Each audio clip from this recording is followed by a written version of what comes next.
Yo, what's up mga kapitek? Dito na naman ako mangungulit sa inyo.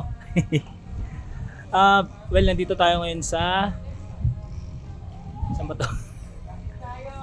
Andito lang tayo sa may, Villar Farm. And kaya tayo nandito kasi... Actually, hindi ko... Hindi. May kasalan kasi dito sa likod ko. Bale... nag-proxy ang lolo nyo bilang ninong. And first time kong magninong technically sa kasal, kasi usually pag kasal pinupuntahan ko, ako yung nagko-cover eh. Ngayon ako yung magnininong. Pero since marami namang ninong sa likod ko, yan yung mga yan, ninong din yan eh. Meron tayong time para mag-vlog ba. And mag-picture. Ilan yung dahilan kaya tayo nandito. Tara, samahan niyo ako.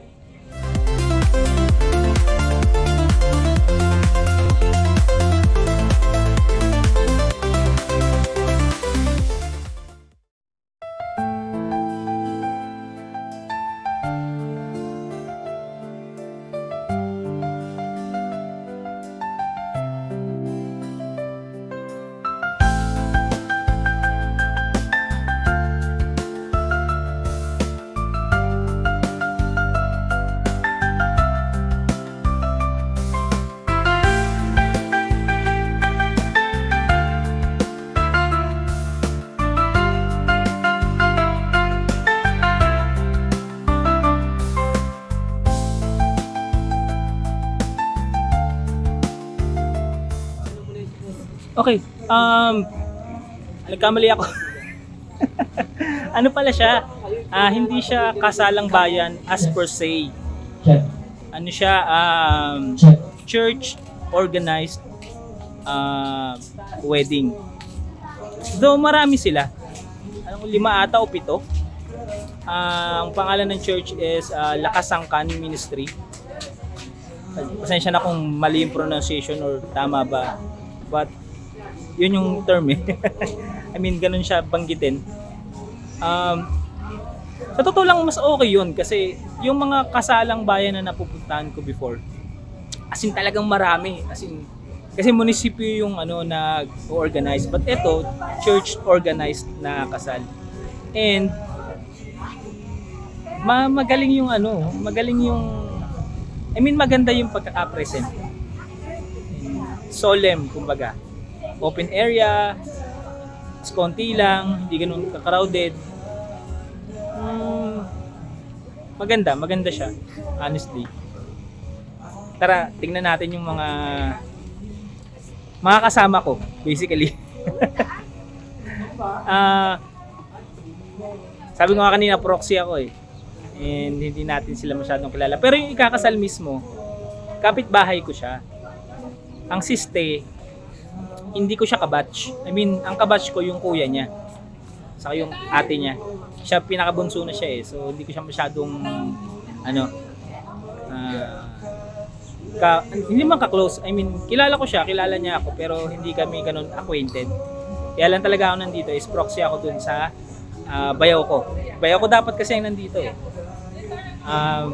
Tara, tingnan natin. I mean, kilalanin natin sila or tingnan natin kung anong meron sa likod ko.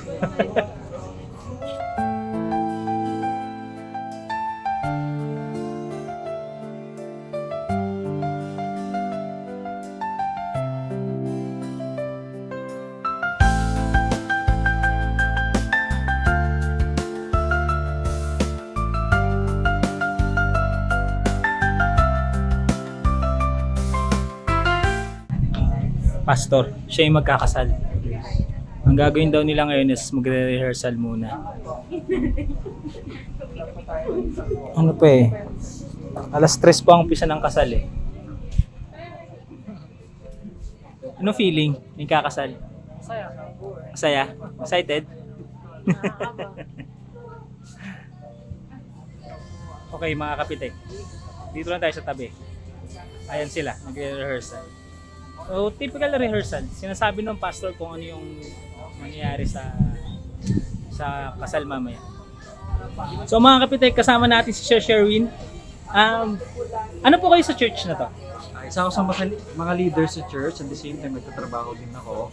Mm. So itong kasalan ng Angkan, Brad, ang purpose nito ay matulungan yung mga couples sa community na hindi pa kinakasal, matulungan sila na makasal, maging buo yung kanilang pamilya. Kasi nga, ang kalooban ng Panginoon, lahat ng mga nagsasama ay dapat makasal bago sana sila ikasal. Pero dahil nga sila ay nagsasama na, hindi pa sila kasal, we intend na sila ay matulungan.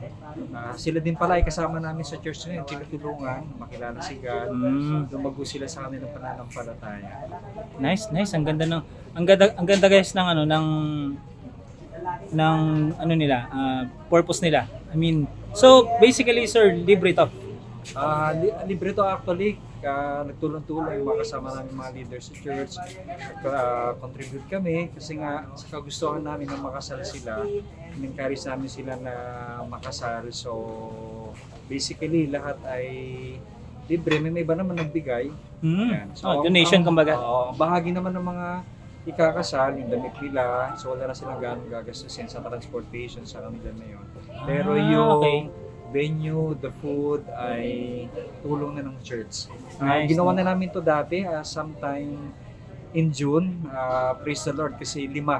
So nakakatuwa kasi nga product ito ng evangelism, ng disciple making, nag-house to house kami. Ang gusto namin ay maabot lahat ng mga tao sa Metro Manila na makilala si God, and then yung mga pamilya na hindi pa talaga maayos, hindi pa kasal, isa yun sa mga purpose namin.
Mr. Darwin and Maria Guadalupe Irene. Congratulations, Mr. and Mrs. Irene.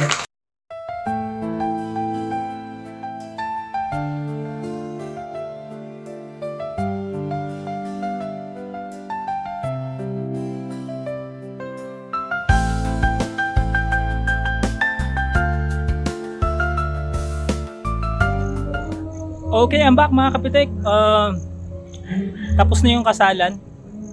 Ngayon nagre-reception na lang sila. Kumakain na sila. Siyempre hindi tayo papatalo. Kumain na tayo.